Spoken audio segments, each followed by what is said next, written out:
guys. Maghihimay tayo nito. Lawkat sa pool mamaya. Ulam hapunan.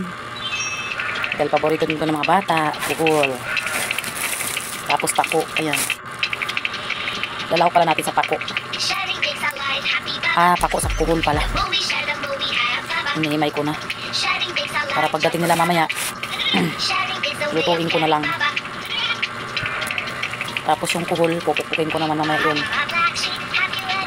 Guys. Sarap ito guys.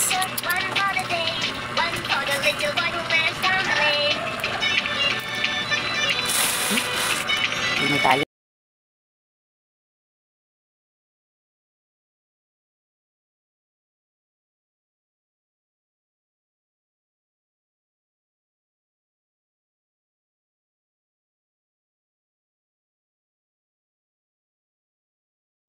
Fast forward tayo guys. Ako nga pala habang naghihimay, nag-depress muna ako at sobrang kapal na ng yelo guys. Tinan nyo naman guys. Ayan nga guys, at natapos ko nang himayin ang pako. Ayan yung kuhol naman. Aking pupupukin guys. Fast forward na tayo guys. Ayan nga guys, pinupukpuk ko na yung kuhol guys. Isa-isa guys. Kaya kahit anong kuhan guys, sige guys. Pukpuk ka lang ng pukpuk guys. Ito naman ang bata ko guys, habang ako nagbo-voice over, napakalikot. Ingay-ingay naman guys, Diyos ko guys. Wala, hindi ka makapag-concentrate nito pagka ito may bata ka.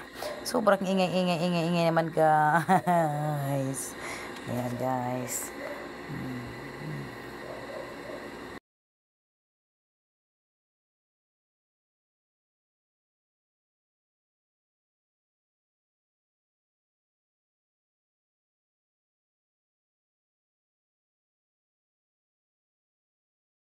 Ng pukpukan.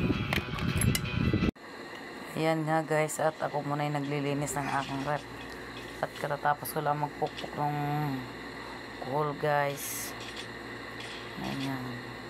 Dahil sobrang kapal na ng yelo. Mabugas-bugasan naman, ayan. Dahil sobrang init guys, kaya mabilis siya natunaw yung yelo sa loob. Sobrang kapal niyan guys, hinagis ko sa labas ang mga yelo niyan guys. Dahil pati sa baba guys, nag-yelo yan guys. Kahit nasa baba, ayan yung mga tinanggal ko. Yan sa baba, yan binalik ko na yan. Ayan na guys, ang niluto kong kuhol. Yung hindi ko na inano sa inyo paano niluto.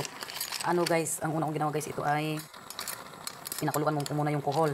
Tapos nung kumulo na siya ng tumubig siya ng kanya, itinapon ko yung tubig, tapos ibinalik ko ulit din, niluto ko ulit, tapos nilagyan ko ng mga luya, bawang, sibuyas. Tapos isinakot ko muna, tapos nilagay ko asin, tsaka yung magic sarap, tapos nilagay ko na yung gata guys. Tapos ito na yung pako, ayan siya, my favorite pako, yun na guys, yun guys. Tapos pakukuluin lang yan guys, tapos hanggang sa medyo malapot-lapot na. Diba guys, masarap yan guys, nakakaubos ng bahaw yan.